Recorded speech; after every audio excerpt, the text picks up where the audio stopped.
오늘 본문의 말씀은 우리 이번 주 매일 성경 묵상했던 그런 말씀 가운데 있는 본문의 말씀입니다. 사실 본문을 정할 때 고민을 상당히 많이 했습니다. 기도하면서 하나님, 이 본문은 제가 오래 전도 아니고 두 번이나 설교했던 그런 부분인데 다른 본문 하면 안 되겠습니까? 자꾸만 제 마음속에서 이 본문 해라. 그래서 순종하는 마음으로 이 본문을 정하고 준비했습니다. 오늘 이 본문의 의미를 먼저 우리가 살펴봐야 됩니다. 홍해를 건너자마자 첫 번째 사건이 마라 사건입니다. 굉장히 의미 있는 겁니다. 이스라엘 백성들이 무려 430년 동안 애굽에서 종살이, 노예 생활을 하다가 출애굽하고 그리고 홍해를 딱 건너자마자 첫 번째 사건이 마라 사건입니다. 이것을 먼저 기억해 두십시오. 오늘 본문의 사건이 물론 성경의 모든 것이 그렇습니다. 우연히 일어난 사건인가? 어쩌다 보니까 그냥 일어난 그런 사건인가? 이런 사건은 성경에 한 사건도 없습니다. 어쩌다 보니까 그냥 우연히 일어난 사건, 성경에는 그러한 사건이 한 사건도 없습니다. 다 하나님의 계획하심에서 그렇게 기록됐고 또 그 의미가 다 있는 겁니다.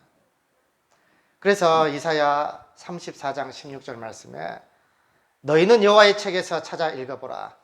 이것들 가운데 빠진 것이 하나도 없고 제 짝이 없는 것이 없으리니 이는 여호와의 입이 이를 명하셨고 그의 영이 이것들을 모으셨습니다.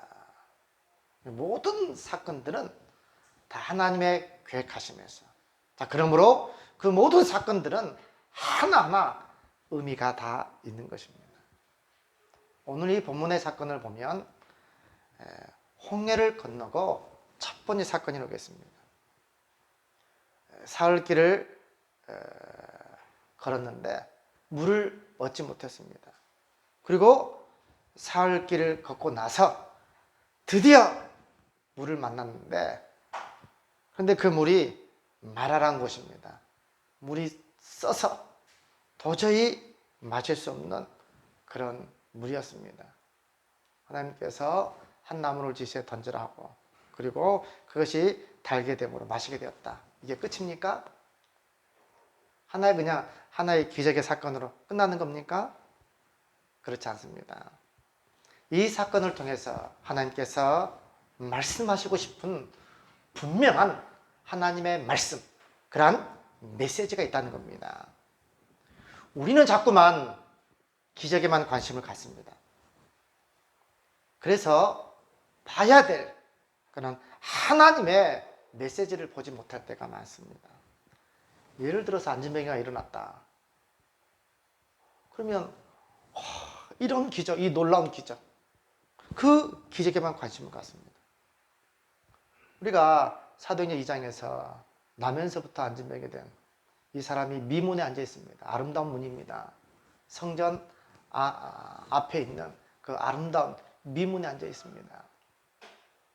베드로와 요한이 오른손을 잡아 일으킵니다.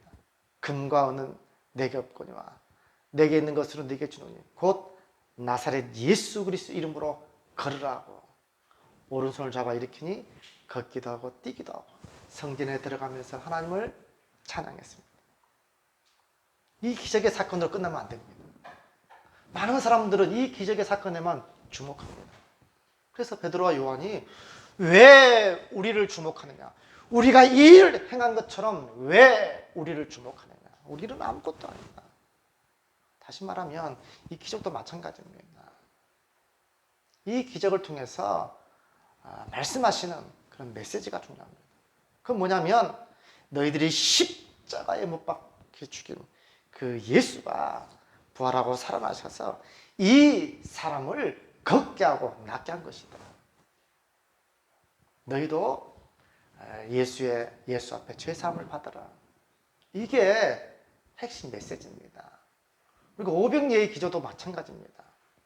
보리떡 5개, 물고기 2마리로 그냥 장정만 5,000명, 또 어떨 때는 4,000명 되는 그 많은 무리를 먹이고도 12바구니가 남았습니다. 우와, 어떻게 이 보리떡 5개, 물고기 2마리로 그 많은 사람들을 먹이고 배불리 먹이고 12바구니 남았느냐. 그 기적에만 관심이 있습니다. 기적은 중요하지 않습니다. 예수님께서 그 기적의 사건을 통해서 내가 바로 생명의 산떡이다.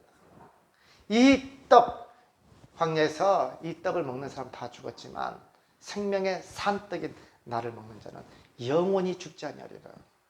이게 핵심 메시지입니다. 모든 사건들이 마찬가지입니다. 또 모든 기적들도 마찬가지입니다. 거기에 하나님의 메시지가 있다는 겁니다. 홍해가 갈라진 사건이나 뭐 죽었던 사람이 일어난 사건이나 또 태양이 멈췄다. 그 기적이 중요하지 않습니다. 거기 하나님께서 들려주고 싶은 그 말씀, 그 메시지가 중요한 겁니다. 오늘 본문도 마찬가지입니다. 오늘 이 마라의 쓴물을 달게 만들어서 이스라엘 백성들이 먹고 살 수 있었습니다. 단지 마라의 쓴물이 단물로 기적이 일어났다. 이것이 중요한 것이 아닙니다. 이러한 기적의 사건을 통해서 하나님께서 우리에게 무슨 말씀을 하시는가. 그게 중요한 겁니다.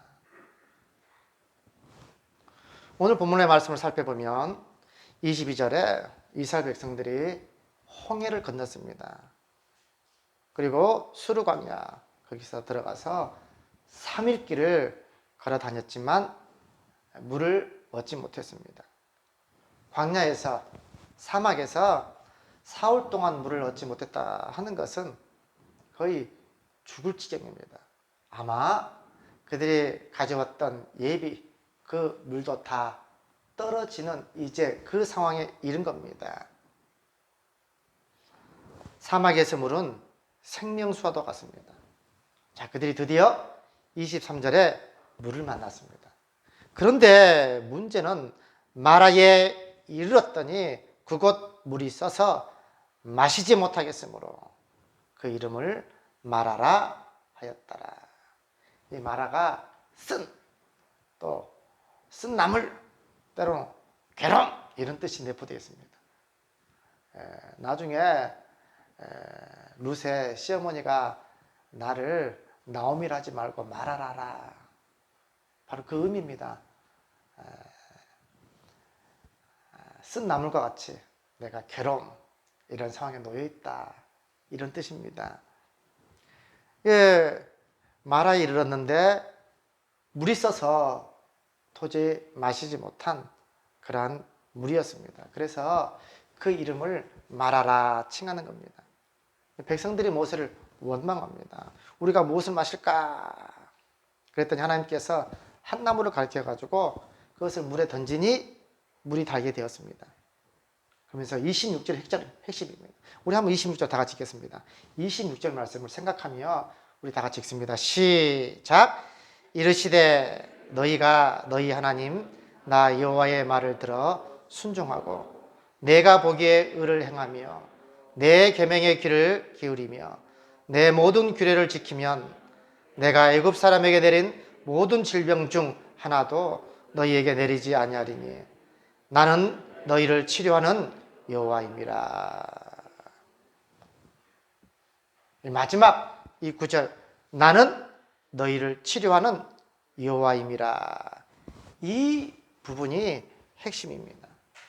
오늘 본문의 문을 여는 키와 같은 그러한 열쇠와 같은 그 본문의 핵심이 어디냐면 나는 너희를 치료하는 여호와임이라. 아니, 여호와 하나님께서 도저히 마실 수 없는 그 마라의 물, 이 물을 치료했습니다. 물을 달게 만들었습니다. 물을 치료했는데 왜 여호와 하나님께서 이스라엘 백성들을 향해서 나는 너희를 치료하는 여호와임이니라 이렇게 말씀하십니까? 결론부터 말씀드리면 물을 치료한 것처럼 나는 너희를 치료하는 여호와 하나님이다 하는 것이 이 말씀의 핵심 메시지입니다. 우리의 관심은 마라에 쓴물이 달게 되었다 이게 아닙니다. 우리 하나님도 마찬가지입니다. 우리 하나님은 항상 기적 이거 중요하지 않습니다. 하나님은 기적 일으키는 거 너무나 당연하신 분이시니까 항상 관심은 하나님은 택한 백성들, 자신의 택한 백성들에게 있습니다. 우리는 어떻습니까? 하나님으로부터 치료받지 않아도 되는 그런 영적으로 건강한 상태입니까? 아니면 치료받아야만 하는 그러한 병든 상태입니까? 간단합니다. 이 마라의 이 쓴물은 독한 그게 정말 사람과 동물들까지도 실제로 마실 수 없는 그런 물이라고 합니다. 겉보기에는 그렇게 표시가 안 나지만 가까이서 가보면 도저히 마실 수 없는 독한 그러한 또 냄새가 나는 그러한 물이라고 합니다. 사람들도 당연히 못 마시지만 동물들까지도 마실 수 없는 그런 물이라고 합니다. 마실 수 없으니 가까이 아마 동물들까지도 가까이 가지 않았을 겁니다. 그러나 마라의 그 쓴물이 단물로 바뀌니까 많은 사람들이 먹고 살 수 있었습니다. 그리고 분명히 그들이 가지고 온 가축들까지도 다 마셨을 겁니다. 우리는 어떻습니까? 나를 통해서 다른 사람들이 위로받고 정말 오아시스 같은 이 광야 사막과 같은 곳에서 오아시스는 얼마나 중요한지 모릅니다. 생명수와 같고 기쁨을 줍니다. 나를 통해서 다른 사람들이 기쁨을 얻습니까? 위로를 얻습니까? 정말 이 세상의 사막과도 같은 광야 같은 이 세상 가운데 저 집사님만 만나면 저 권사님만 보면 내가 너무나 위로가 되고 힘이 돼. 아니면 내 영적인 상태가 이 병든 상태라서 정말 다른 사람들이 나를 통해서 고통받고 쓴 나물과 같이 힘들어 어려움을 겪습니까?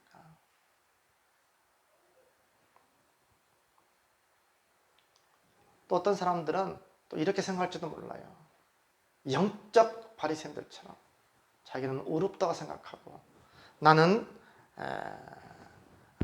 정말 깨끗하다. 저는 이 본문을 묵상하면서 저도 마찬가지입니다. 우리 모두는 다 하나님으로부터 치료를 받아야 되는 그런 상태다. 그렇게 보니까 얼마나 이 본문이 은혜가 되는지 모릅니다. 자, 다시 한번 본문을 봅니다. 홍해를 건너고 첫 번째 사건이 마라의 사건이라고 했습니다. 이스라엘 백성들이 애굽에서 노예로 무려 400년을 종살이를 했습니다. 아마 애굽의 모든 문화에, 세상 문화에, 정치, 경제, 사회, 문화 모든 엄청난 많은 영향을 받았을 겁니다. 그 가운데서도 가장 많은 영향을 받은 것은 바로 종교입니다. 종교적인 영향이 가장 컸을 겁니다. 그러므로 그들의 영적인 상태는 지금 거룩한 백성, 거룩한 군대라고 칭하기가 부끄러운 상태였을 것입니다. 마치 마라의 쓴물처럼 도저히 마실 수 없는, 다른 사람들에게, 다른 민족에게 전혀 도움을 줄 수 없는 영적으로 병든 상태였다는 것입니다. 치료받아만 됩니다. 마라의 쓴물은 겉으로는 정말 깨끗한 물처럼 보입니다. 그러나 가까이 가보면 도저히 마실 수 없고 냄새나는 그런 독과 같은 그런 물입니다. 그 물을 마시고 정말 생명수와 같고 생명을 살리고 많은 사람들에게 위로가 되고 힘이 되어줘야 되는데, 지금 홍해를 건너고 이제 막 나온 이스라엘 백성들의 상태는 세상에 물들어서 마치 다른 사람들에게 상처 주고 아픔을 주는 그런 마라와 같은 상태라는 겁니다.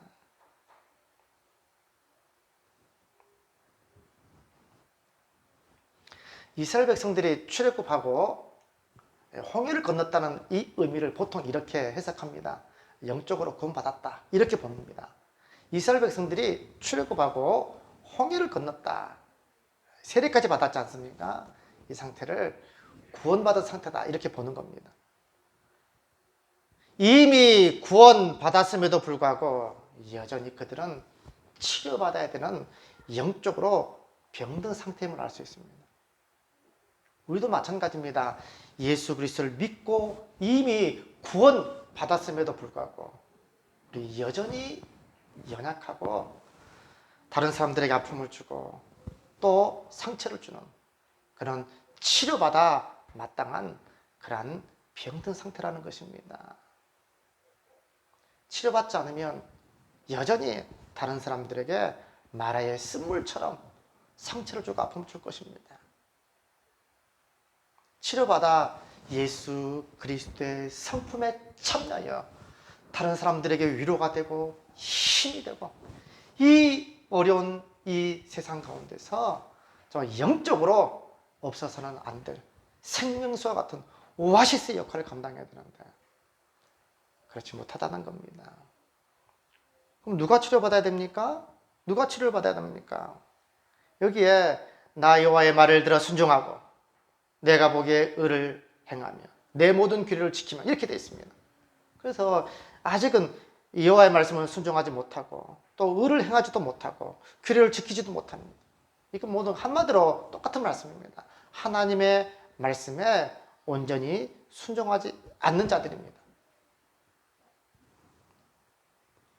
그러한 이스라엘 백성들을 가리켜서 나는 너희를 치료하는 여호와입니다.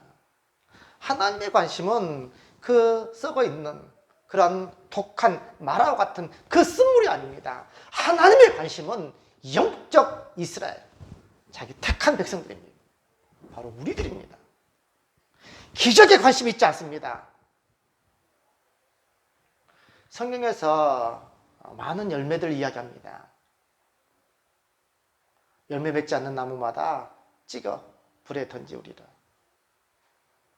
자꾸만 그 열매를 어떤 우리 행동을 통해서 일어나는 결과물이라. 물론 그것도 맞습니다. 그러나 가장 중요한 열매는 하나님 우리 자신입니다. 우리 자신이 과거에는 이런 사람이었는데 예수 믿고 나서 이제 예수를 닮아가는 신의 성품에 참여하는 그러한 참된 그리스도인, 예수 믿는 참된 제자, 이게 중요합니다. 그럴 때 그 결과물들은 자연스럽게 나오는 겁니다. 하나님께서 우리에게 원하는 것은 우리 자신입니다. 우리 자신이 변화되어서 정말 그리스도의 모습과 그리스도의 향기를 나타내는 겁니다.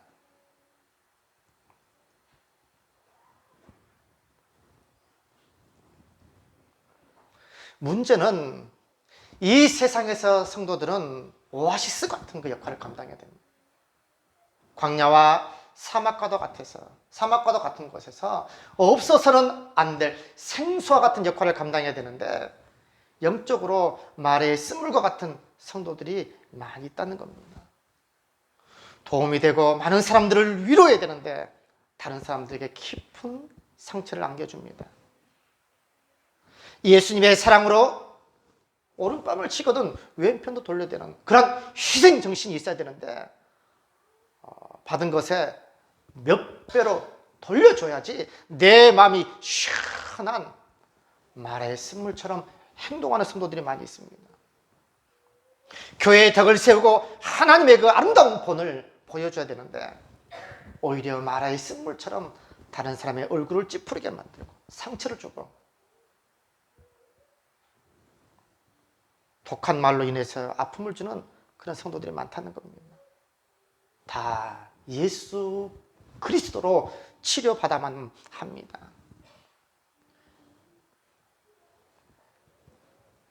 하나님의 능력은 이 마라의 그 쓴물을 단물로 바꾼 것처럼요. 마라와 같은 우리들을 단물과 같은 성도로 없어서는 안 될 그 존재로 바꾸실 수 있습니다. 그렇게 변화되어야만 다른 사람을 위로할 수 있습니다. 이 오아시스, 이 광야와 같은 이 세상 가운데 오아시스와 같은 그 역할을 감당할 수 있습니다. 우리가 변화될 때, 저 집사님만 보면 나는 위로가 돼. 저 집사님, 저 권사님만 보면 내가 힘이 나. 내가 믿음생활, 신앙생활, 저 권사님처럼 해야지. 어떻게 그런 상황에서도 그렇게 참고 그렇게 위로할 수 있을까?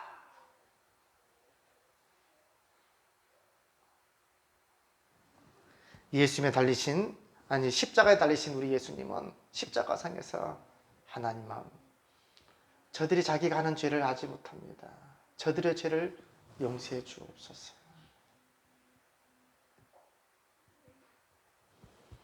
우리가 예수님처럼 닮아가야 됩니다. 우리는 1만 달란트의 빚을 탕감받은 사람들입니다.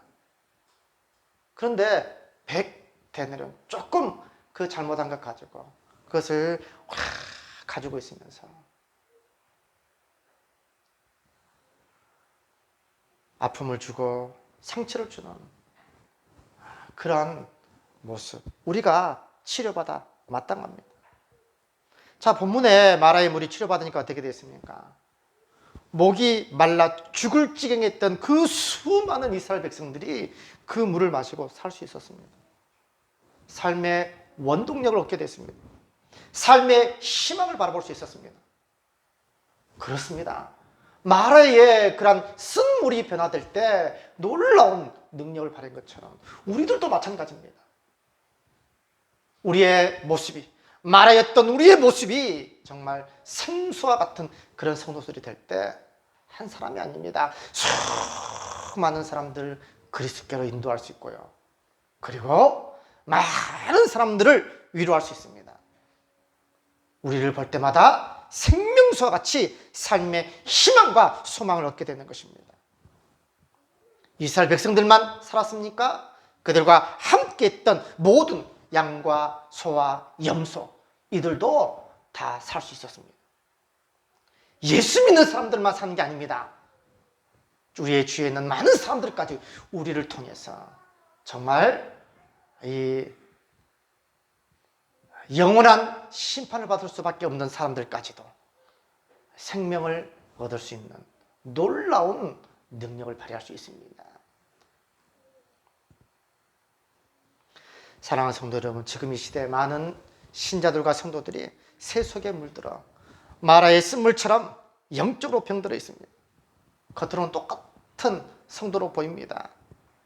그러나 안에 깊숙이 보면 회칠한 무덤처럼 도저히 마실 수 없는 마라의 쓴물처럼 되어 있습니다.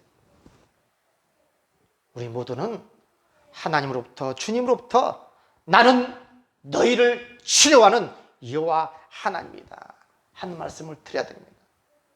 그분을 통해서 우리가 치료받아야 합니다. 그래야만 많은 사람들을 우리가 살릴 수 있습니다. 많은 사람들을 위로할 수 있습니다. 오늘 이 말씀을 기억하시고 마라의 쓴물과 같은 하나님 저를 하나님 단물로 바뀌어주십시오. 그래서 많은 사람들을 위로하고 많은 사람들의 그 상처를 치료하는 그런 예수 그리스도의 참된 제자로 살게 해 주옵소서. 오늘 이 말씀을 기억하시고 그렇게 살아가시는, 하나님 말씀에 순종하시는 저 우리 모든 믿음의 성도님들 되시기를 주님 이름으로 축원드립니다.